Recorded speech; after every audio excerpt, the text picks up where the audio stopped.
महाराष्ट्रातील number 1 TV channel आवाज TV, आवाज आपल्या सर्वांचा। प्रलंबित परिपत्रक तातडीने जारी करा, कोळी महासंघाची शासनाकडे मागणी।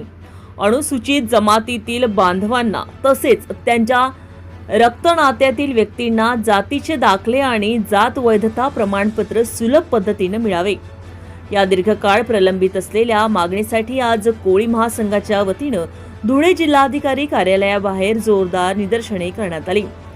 20 ऑक्टोबर 2023 रोजी तत्कालीन मुख्यमंत्र्यांच्या अध्यक्षतेखाली झालेल्या बैठकीत या संदर्भात सकारात्मक निर्णय घेण्यात आला होता। मात्र त्यानंतर विविध निवडणुका आणि आचारसंहितेमुळे शासनाकडून अद्याप अधिकृत परिपत्रक जारी करण्यात आले नाही।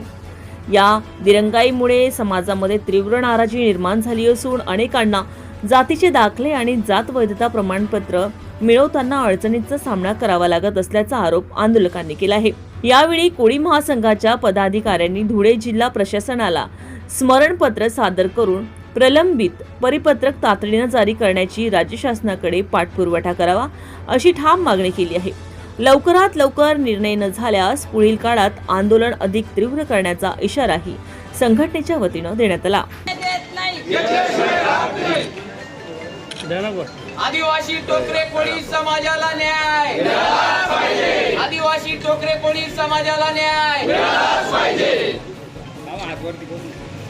आरक्षण आमच्या हक्काचं।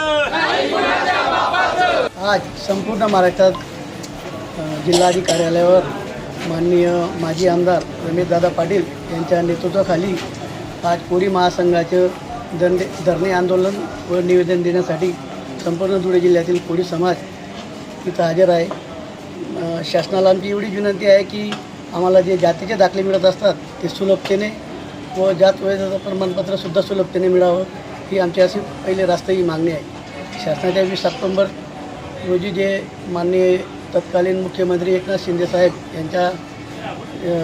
याच्यामध्ये आमच्या जो परिपत्रक निघालं होतं त्या परिपत्रकाची अंमलबजावणी व्हायला पाहिजे अशी आमची रास्त मागणी आहे। रोजच्या ताज्या घडामोडींसाठी आवाज टीव्हीला सबस्क्राईब करा आणि बेल आयकॉन प्रेस करा।